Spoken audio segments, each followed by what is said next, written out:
नमस्कार, आप देख रहे हैं प्रभा साक्षी। मैं हूं आपके साथ अंकित सिंह। कार्यक्रम है चाय पर समीक्षा और हमेशा की तरह इस कार्यक्रम में है प्रभा साक्षी के संपादक नीरज कुमार दुबे जी।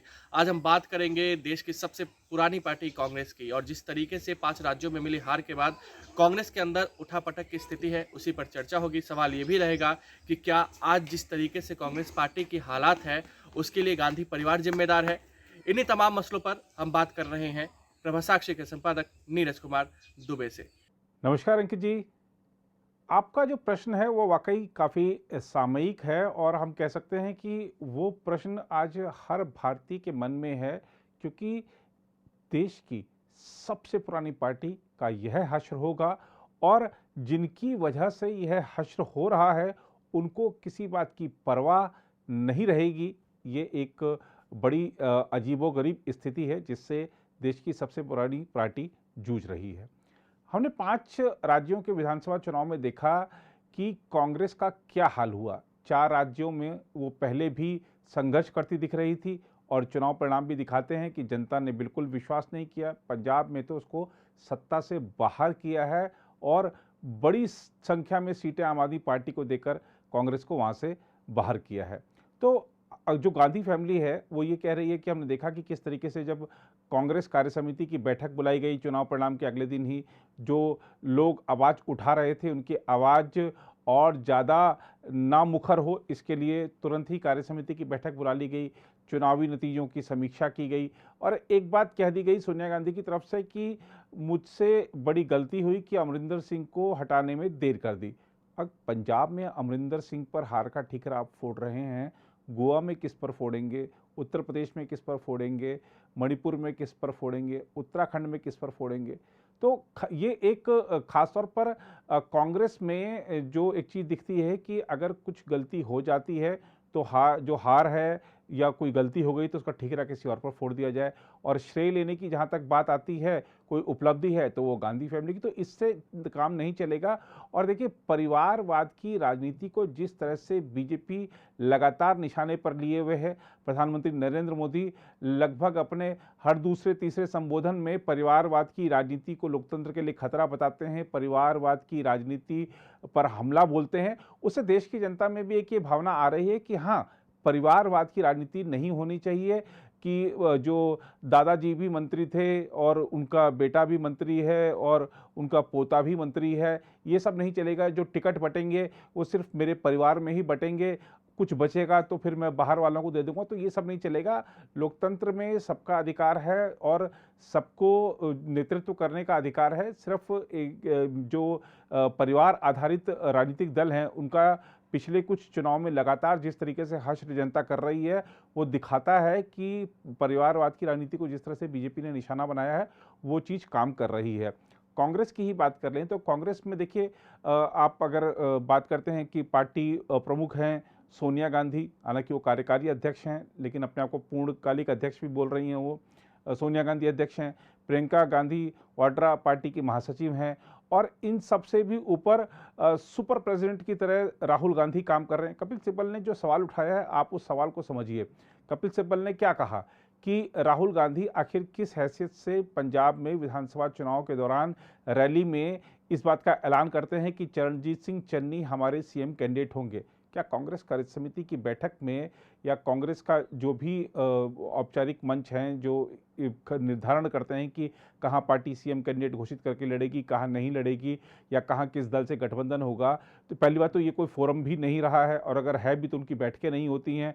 बस खाली खुद ही 2-3 लोग निर्णय ले लेते हैं और उसमें लोगों की भागीदारी नेताओं की नहीं होती है, इसलिए पार्टी का लगातार हश्र हो रहा है। तो कपिल सिब्बल का जो सवाल है वो जायज़ है कि आखिर किस हैसियत से राहुल गांधी ने इस बात का ऐलान किया कि वहाँ पर चरणजीत सिंह चन्नी सीएम कैंडिडेट होंगे। और ख़ास तौर पर जब चरणजीत सिंह चन्नी को सीएम बनाया गया था तो बहुत सारी चीज़ें कही गई थी कि वो दलित हैं, कई बार से विधायक हैं, मंत्री पद का भी अनुभव है और एक गरीब परिवार से आते हैं। लेकिन अब जिस तरीके से चीज़ें सामने आ रही हैं, वहीं पंजाब के कांग्रेस नेताओं ने जिस तरीके से कहा है कि चन्नी का चयन ही गलत था, तो ये दिखाता है कि उस समय भी चीज़ों को स्पष्ट तौर पर नहीं देखा गया था और जो कांग्रेस का आलाकमान है शायद उस तक सही बातें भी नहीं पहुंचाई गई थी। हरीश रावत जो कि उस समय पंजाब के प्रभारी हुआ करते थे कांग्रेस के राष्ट्रीय महासचिव के नाते, तो उनका भी जो रोल था वो काफ़ी हमले के दायरे में इस समय आ गया है, क्योंकि जो नेता हैं पंजाब के वो यही आरोप लगा रहे हैं कि हरीश रावत ने उस सब चीज़ों को ठीक से उनको हैंडल नहीं किया। देखना होगा कि अब जब कांग्रेस की जब सारी समीक्षा होती है तो क्या चीज़ें निकलती आती हैं।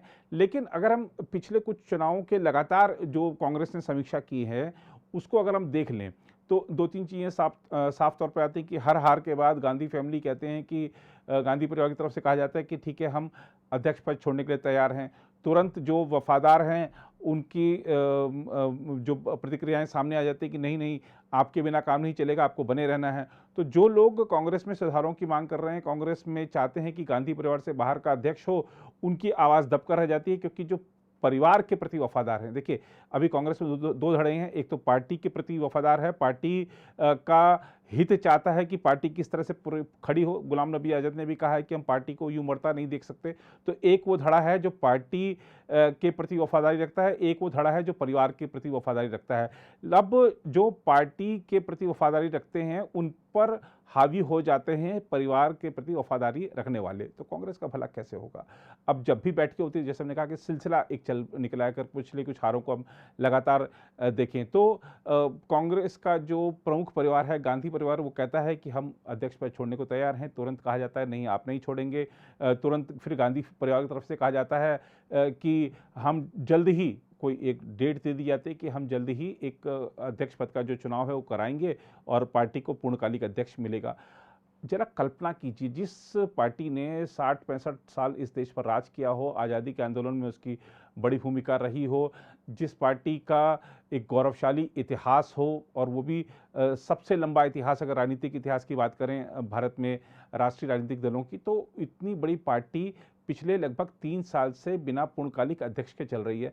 अध्यक्ष नहीं है तो फैसले कौन लेगा, पार्टी का संगठन कैसे मजबूत होगा। जब अध्यक्ष ही नहीं है पूर्णकालिक अध्यक्ष, तो आप सोचिए कि जो निचले स्तर तक संगठन बूथ लेवल तक होता है वो उसका ही ढांचा कैसे खड़ा होगा, उससे रिपोर्टें कौन लेगा, उसमें वहाँ पे काम कैसे चल रहा है, या आगे के दिशा निर्देश कौन देगा। जिसको जो मन चल रहा है बस वो किए जा रहा है। तो कांग्रेस अगर ऐसे ही चलानी है तो एक कहावत है अपने यहाँ पे कि गई भैंस पानी में, इसलिए कहा जा रहा है कि गई कांग्रेस पानी में।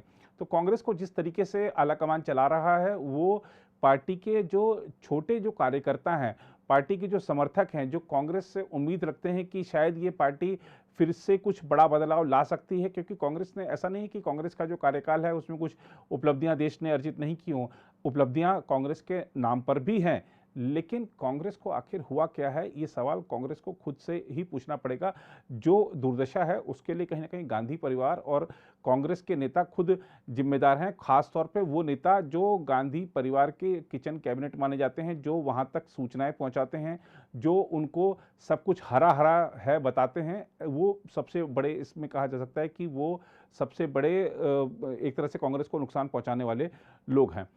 G23 की अगर हम बात कर लेते हैं, G23 का भी, आप जैसे हमने कांग्रेस के नेताओं को बताया कि पिछले खास तौर पे 3 साल से हम देख रहे हैं कि जो एक सिलसिला सा चल पड़ा है कि हार होगी तो ये होगा, उसके बाद ये होगा, उसके बाद ये होगा, हमने आपको ये बताया।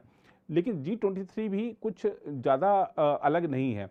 ये सही है कि 5 राज्यों के जो हालिया विधानसभा चुनाव हुए हैं उसके बाद इस गुट की ताकत इसलिए बढ़ी है क्योंकि मणिशंकर अय्यर यहाँ पर आ गए हैं, संदीप दीक्षित वहाँ शामिल हो गए हैं उस बैठक में, और भी एक आध लोग, अगर बात करते हैं शशि थरूर की, जो कि गांधी परिवार के समर्थक माने जाते हैं, वो भी उस बैठकों में शामिल हो रहे हैं। शशि थरूर पहले भी बैठकों में गए हैं हालांकि।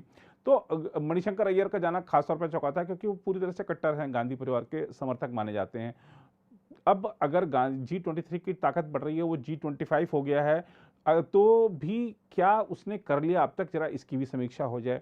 वो G25 अगर कल को G45 भी हो जाता है, G50 भी हो जाता है, तो क्या कुछ कर पाएगा, इस बात भी सवाल खड़ा होता है। क्योंकि उनका भी अगर हम इतिहास देख लें, ठीक है, हर हार के बाद उन्होंने सवाल उठाए हैं, कुछ नाराजगी मीडिया में जताई है, गांधी परिवार पर सीधा अटैक किया है, फिर कार्य समिति की बैठकों में शामिल हुए हैं, वहाँ पर उनको समझा दिया गया है, वो समझ गए हैं। थोड़े दिन बाद उनकी फिर नाराज़गी ट्विटर पे आ जाती है या किसी मीडिया चैनल के साथ या समाचार पत्र के साथ, किसी पत्रिका के साथ साक्षात्कार में वो अपनी नाराज़गी व्यक्त कर देते हैं, फिर से उन पर पलटवार होता है। तो ये सब कवायदें लगातार चल रही हैं और दोनों गुटों की तरफ से चल रही हैं, जो पार्टी के प्रति वफादार है, जो परिवार के प्रति वफादार है। तो इनकी जो आपस में भिड़ंत है वो कांग्रेस को समाप्त किए दे रही है। और इस तरीके का उल्लेख किया जाता है, जो सत्तारूढ़ दल है उसकी तरफ से भी कहा जाता है कि महात्मा गांधी खुद चाहते थे कि कांग्रेस को समाप्त कर दिया जाए। तो क्या गांधी परिवार ही कांग्रेस को समाप्त करने पर तुला हुआ है? ये अपने आप में बड़ा सवाल है। अब जरा हम विधानसभा चुनाव की बात कर लेते हैं जो हालिया 5 राज्यों में हुए हैं। आप देखिए कि इस जो ठीक है, स्टार प्रचारक के तौर पर आपने एक लिस्ट जारी कर दी कि ये इन राज्यों में इन चरण में ये लोग स्टार प्रचारक होंगे, हमारे यही लोग प्रचार करेंगे। लेकिन पहली बात ये है कि वो प्रचार जो स्टार प्रचारक थे, अगर मान लीजिए समझ लीजिए कि 20 लोगों की लिस्ट है, तो 20 लोग वहाँ पर गए थे क्या? 3 या 4 लोग ही थे। और जो प्रबंधन था वो जो भी चुनाव प्रबंधन है, अगर मान लीजिए कि 3 लोग प्रचार कर रहे हैं, राहुल गांधी कर रहे हैं, प्रियंका गांधी वाड्रा कर रही हैं, या उनके जो 2-3 खास लोग हैं इस समय, अगर मान लीजिए सचिन पायलट हैं, दीपेंद्र हुड्डा हैं, ये लोग वहाँ पर प्रचार कर रहे हैं और यही लोग प्रबंधन की कमान संभाले हुए हैं। अब अगर उत्तर प्रदेश में दीपेंद्र हुड्डा को कमान सौंप दी गई है, जो वहाँ पर कि आपको किस तरह से प्रबंधन करना है, तो वो अपने हरियाणा से लोगों को ले आए हैं। वो जो हरियाणा के लोग हैं वो उत्तर प्रदेश के जो कांग्रेस के कार्यकर्ता हैं उन पर हावी हो रहे हैं। जो प्रदेश के लोग हैं उनको ये बात पच नहीं रही है, वो कह रहे हैं कि ठीक है, आपको जो मर्जी आप करिए। तो जब चुनाव के दौरान समन्वय ही नहीं है, चुनाव से पहले आपके कार्यकर्ताओं के, आपको स्थानीय नेताओं को ये बताया ही नहीं गया कि कहाँ से कौन आने वाला है, आपको किसके साथ समन्वय करके चलना है, क्या क्या हमारी रणनीति होगी, तो अचानक ही सब चीज़ें सामने आती हैं। तो वो कहाँ से, जब समन्वय ही नहीं है तो किस तरीके से परिणाम सकारात्मक आएंगे? और कांग्रेस ने, अब देखिए उत्तर प्रदेश में बीजेपी कह रही है कि हमारे 35-37 साल बाद कोई सीएम रिपीट हुआ है उत्तर प्रदेश में, इससे पहले कांग्रेस का ही हुआ था। तो कांग्रेस को सोचना चाहिए कि जो जहां पर छोड़कर गई थी, बीजेपी आज उस चीज को आगे बढ़ा रही है, राजनीतिक रूप से जो इतिहास रचने की बात है। तो कांग्रेस का ये जो हाल है, खासतौर पे हमने जैसे जिक्र किया कि स्टार प्रचारकों की सूची जारी की गई, लेकिन वो स्टार प्रचारक वहां नहीं थे। उत्तर प्रदेश में हमने देखा। अगर हम बात करते हैं मणिपुर में, तो वहाँ भी 2-3 ही स्टार प्रचारक राहुल गांधी और प्रियंका गांधी या एक आध और कोई जो उनके सांसद हैं पूर्वोत्तर से, वो लोग वहाँ पर थे। हमने गोवा में देखा कि गोवा में कांग्रेस ने जो अपनी रणनीति जो उसकी थी उसमें इतनी खामियां रहीं, खासतौर पर ममता बनर्जी ने किस तरह से वहाँ नुकसान पहुंचाया, कांग्रेस अपनी पार्टी को एकजुट नहीं रख पाई वहाँ पर। बस ध्यान इस बात का रहा कि हम सबको शपथ दिला दें कि चर्च में ले जाके, मंदिर में ले जाके, गुरुद्वारे में ले जाके कि भैया आप चुनाव बाद भाग नहीं जाएंगे। लेकिन वहाँ पर किस तरीके से चुनाव जीतना है इस पर कोई ध्यान नहीं दिया गया। बस आपने खाली जो वहाँ पर हमारे पारंपरिक नृत्य वगैरह हैं उसमें आपने थोड़ा सा भाग लिया, जो घोषणा पत्र हैं आपने वो उसके माध्यम से लोगों को लुभाने का काम किया। लेकिन आपने अब तक जहाँ पर आपकी सरकारें इस समय चल रही हैं वहाँ पर इस तरीके की योजनाओं को मूर्त रूप नहीं दिया है। इस तरीके के जो लाभ आपने वहाँ के लोगों को दिखाए थे, सब्जबाग दिखाया था, उन चीज़ों को आपने अपने शासित राज्यों में, अगर बात कर लें राजस्थान में, छत्तीसगढ़ में, तो वहाँ पर नहीं किया है आपने। तो लोग सवाल उठाते हैं कि जब आप जहाँ पर अभी आपकी सरकारें हैं वहाँ पर आपने नहीं ये चीज़ें लागू की हैं, तो आप यहाँ पर कैसे कर देंगे? तो लोग समझते हैं। और ख़ासतौर पर किसका एक किस तरीके का रिपोर्ट कार्ड है हर राजनीतिक दल का। आजकल इस युग में, सोशल मीडिया के युग में, हर व्यक्ति बहुत जागरूक है, पल पल की चीज़ें उसको पता रहती है, तो आप बहुत कुछ उसको भ्रमित नहीं कर सकते हैं। और सिर्फ जो ठीकरा अब मढ़ दिया गया है कि ठीक है, हमको जो सोशल मीडिया है उस पर पर्याप्त हमको समय नहीं मिलता है, हमारे खिलाफ अभियान चलाया जाता है। सोनिया गांधी ने पार्लियामेंट में बोल दिया कि फेसबुक पे, ट्विटर पे जिस तरह से कांग्रेस के विरोध में बातें चलाई जाती हैं पूरा मौका नहीं दिया जाता और हमारे लोकतंत्र के लिए खतरा है। तो देखिए, ये जो बातें कही गई हैं ये आधा सच है। इसमें दरअसल आधा ये कांग्रेस को बात भी स्वीकार करनी होगी कि जो कांग्रेस का आईटी सेल है वो बीजेपी का या अन्य पार्टियों के आईटी सेल का मुकाबला नहीं कर पा रहा है। तो आपको अपनी जो कमी है उसको भी स्वीकार करना होगा। सिर्फ किसी बात पर आप अपनी हार को हम किस तरीके से छुपा सकते हैं वो दिखाने से दर्शाने से काम नहीं चलेगा। अब अगर हमने देखा पंजाब में किस तरीके से कांग्रेस शुरू से लेकर अंत तक वहां पे लड़ती रही आपस में, वो अन्य दलों से, आम आदमी पार्टी से, शिरोमणि अकाली दल से, बीजेपी से, या पंजाब जो लोकहित कांग्रेस बनाई थी कैप्टन अमरिंदर सिंह से, उससे मुकाबला नहीं कर रही थी। वो लोग आपस में मुकाबला कर रहे थे और पिछले 1 साल से लगातार वो आपस में लड़ रहे थे। तो कांग्रेस अंत तक उस झगड़े को नहीं सुलझा पाई। राजस्थान में भी यही स्थिति है। राजस्थान में देखिए कि अशोक गहलोत और सचिन पायलट के बीच में, ठीक है, अभी जो एक शीत युद्ध तो फिर भी चल ही रहा है कि अगर ठीक है खुलेआम सार्वजनिक रूप से बयानबाजी नहीं हो रही है, लेकिन वो युद्ध थम गया है ऐसा नहीं है। तो कांग्रेस की एक बड़ी कमजोरी ये है कि क्योंकि अध्यक्ष नहीं है पूर्णकालिक, तो जो मुद्दे हैं राज्यों के वो नहीं सुलझ पा रहे हैं, पार्टी को एकजुट नहीं रख पा रहे हैं, जो कांग्रेस के जो नेता हैं, कार्यकर्ता हैं, उनको एकजुट नहीं रख पा रहे हैं। कांग्रेस के जो अधिवेशन हुआ करते थे, जो सम्मेलन हुआ करते थे, ठीक है बीच में कोरोना काल रहा, लेकिन कांग्रेस दूसरी पार्टियों ने भी तो अपने अधिवेशन किए हैं, कार्य समिति की बैठक की है, राष्ट्रीय कार्य समिति की बैठक हुई है, और अन्य दल अपनी लगातार चर्चा करते रहते हैं पार्टी को किस तरह से मजबूत किया जाए। जो कार्यकर्ता हैं, नेता हैं, उनके प्रशिक्षण सत्र आयोजित किए जाते हैं। कांग्रेस ने क्या किया है? कांग्रेस का अब तक तो ऐसा नहीं हुआ है पिछले 3 साल से, जब खासतौर पे जब से 2019 का लोकसभा चुनाव कांग्रेस हारी, उसके बाद से तो कांग्रेस बिल्कुल घर बैठ गई है। उसके नेता ही कुछ चुनावों के समय वो भी दिखते हैं, और चुनाव में भी कब अधिकतर हमने देखा कि राहुल गांधी बहुत लेट उन्होंने चुनाव में एंट्री करी। उत्तर प्रदेश का चुनाव शुरू हो चुका था, वो विदेश में थे, बहुत लेट उन्होंने प्रचार शुरू किया, और उत्तर प्रदेश में वो आए भी बहुत कम हैं। पंजाब में वो गए हैं, उत्तराखंड में वो गए हैं, लेकिन वहाँ भी कुछ हासिल नहीं हो सका। और उत्तराखंड में जिस तरह से कांग्रेस ने चुनाव लड़ा है, कहा जा सकता है कि उसने अपने पैरों पर खुद कुल्हाड़ी मारी है। जिस तरह से वहाँ पर नए नेतृत्व जो उभर रहा था, उसको ऐन चुनाव पर दबा दिया गया। वहाँ पर जिस तरह से हरीश रावत को ही सर्वे सर्वा बनाकर रखा गया, जबकि हरीश रावत का जो ट्रैक रिकॉर्ड है, आप पिछला उठा कर देख लीजिए, लोकसभा चुनाव हारे, विधानसभा चुनाव हारे, लगातार चुनाव हारते आ रहे व्यक्ति को, और जिसने पंजाब में कांग्रेस का ये हाल कर दिया, पंजाब में कांग्रेस को संभाल नहीं पाए, उनके नाम पर आपने, उनके नेतृत्व में आपने वहाँ पर चुनाव लड़ लिया। ठीक है, औपचारिक रूप से घोषित नहीं किया था सीएम कैंडिडेट, लेकिन आप वहाँ पर उनके नेतृत्व में चुनाव लड़ रहे थे। तो ये सब दिखाता है कि किस तरीके से कांग्रेस ने उत्तराखंड में अपने पैरों पर कुल्हाड़ी मारी है। खास बात यह है कि कांग्रेस की हालत आज यह हो गई है कि जहां पर उसका स्वाभाविक हक है सत्ता में आने का, वहां भी अब वो नहीं आ रही। हमने पिछले साल देखा था कि जब केरला में चुनाव हुए थे विधानसभा के, केरल में भी एक परिपाटी रही है कि एक बार कांग्रेस के नेतृत्व वाला फ्रंट सत्ता में रहता है, एक बार जो लेफ्ट फ्रंट के नेतृत्व में जो वहां पर एक फ्रंट है वो सत्ता में रहता है, लेकिन वो लेफ्ट फ्रंट ने वो सत्ता में वापसी कर ली। उत्तराखंड में एक बार बीजेपी एक बार कांग्रेस होती थी, लेकिन बीजेपी ने सत्ता में वापसी कर ली। इसी साल हिमाचल में भी चुनाव है, हिमाचल में भी एक बार कांग्रेस एक बार बीजेपी होती है। तो स्वाभाविक रूप से अगर हम परिपाटी को देखें तो इस बार कांग्रेस की बारी है, लेकिन क्या कांग्रेस वो अपना हक खो देगी या फिर सरकार बना पाएगी, अपने आप में बड़ा सवाल है। और कांग्रेस ने देखिए ये जो कार्यक्रम घोषित कर दिया है अध्यक्ष पद का कि ठीक है अगस्त में चुनाव करा लेंगे, इतना समय क्यों नहीं वो चुनाव कल हो सकता, क्यों नहीं वो चुनाव आज हो सकता। अगर हम बात कर लेते हैं बीजेपी की, आप देखिए कि उसकी स्पीड देखिए, यहाँ पर किसी पार्टी की तुलना नहीं हो रही है, लेकिन अगर आपको बीजेपी जैसी सत्ता की एक कह सकते हैं कि एक अंदर से एक भूख है कि हमको चाहे निगम का चुनाव हो, चाहे लोकसभा का चुनाव हो, चाहे पंचायत का चुनाव हो, हमको जीतना है, और उस जीत के लिए हमको कड़ी मेहनत करनी है। हम बात कर लेते हैं 7 मार्च को जब पूर्वांचल में मतदान हो रहा था। उत्तर प्रदेश में 7 चरणों में चुनाव हुए, आखिरी चरण का मतदान था पूर्वांचल में।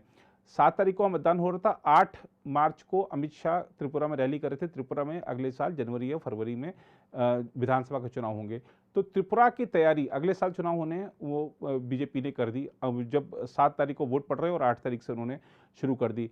आप देखिए 10 मार्च को चुनाव परिणाम आए 5 राज्यों के, और प्रधानमंत्री नरेंद्र मोदी 11 मार्च को अहमदाबाद में थे, वहां पर उन्होंने रोड शो किया। गुजरात में इस साल नवंबर दिसंबर में विधानसभा चुनाव है, उसकी तैयारी शुरू कर दी। तो ये स्पीड है, अगर आपकी ये स्पीड नहीं होगी तो आप सफल नहीं हो पाएंगे, आप सत्ता में नहीं आ पाएंगे। और जनता